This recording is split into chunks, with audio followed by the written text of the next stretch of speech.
Good morning, children. Today we will learn about properties of multiplication and division of whole numbers.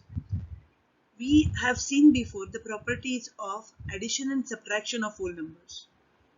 These properties of multiplication and division of whole numbers are close to that of the properties of addition and subtraction of whole numbers. Let us see how. Now, the first property is a closure property. Here, you can see 7 into 8 is 56 and 12 into 9 is 108. 7 and 8 are whole numbers and their product 56 is also a whole number.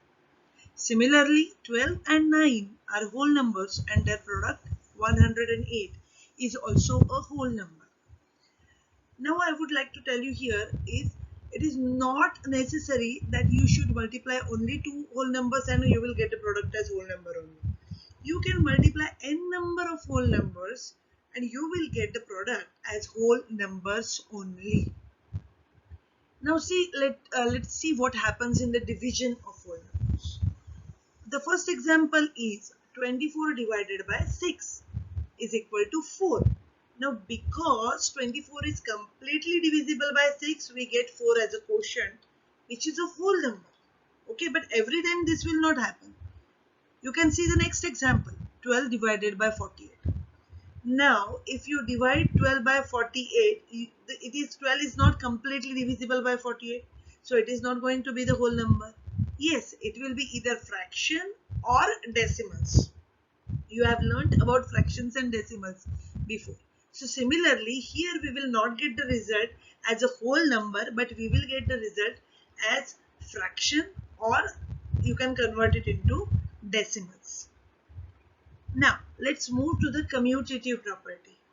You remember the commutative property of addition of whole numbers, right? It is related to the change of the order. Let us see the first example. The first example is 12 into 10. The product is 120. And if I change the order 10 into 12, then also the product is going to be 120 only. So, if you change the order of numbers in multiplication of whole numbers, the answer remains the same. The product remains the same. Here again, I would like to mention that you can multiply 2 or 3 or 4 numbers, and if you change their orders, every time you are going to get the same product. Okay, as whole numbers only. But what happens in commutative property of division? Let us see. The example is 16 divided by 2. The quotient is 8. Because 16 is completely divisible by 2, the quotient is 8. But if I change the order now, 2 divided by 16, definitely we are not going to get the quotient as whole number. Here the quotient will be either fractions or decimal. 2 divided by 16 is either 2 upon 16 or 1 upon 8, or maybe in the decimals. So similar to subtraction, the closure property and commutative property is not valid for division of whole numbers. Let's see further.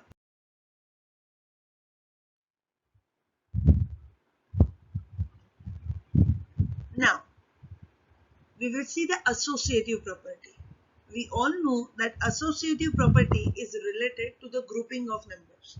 And I told you before that all these properties are there to help us to simplify our calculation.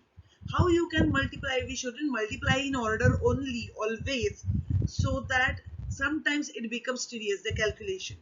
But we can take the numbers which we find easy, then multiply, and then we find the quick result and which is correct also. Let's see what happens over here. The actual example is 4 into 3 into 6 and the product is 72. Now, some of you find the table of 4 is easy. So you clubbed 4 and 3 together. So 4 3 is 12. 12 into 6 is 72. Some of you thought, okay, I will club 3 and 6. Now what will happen? 4 into 6 3 are 18. 18 4s are 72. I thought I will club 4 and 6 together. 4 6 are 24 and 24 3s are 72. Then 2 the product is 72 only. means you group any numbers, the product is remaining same. This is the associative property of whole numbers. Okay, irrespective of grouping the numbers, the product will remain same. But what will happen in associative property? Let us see what happens in associative property. 36 divided by 3 divided by 4 is actual example.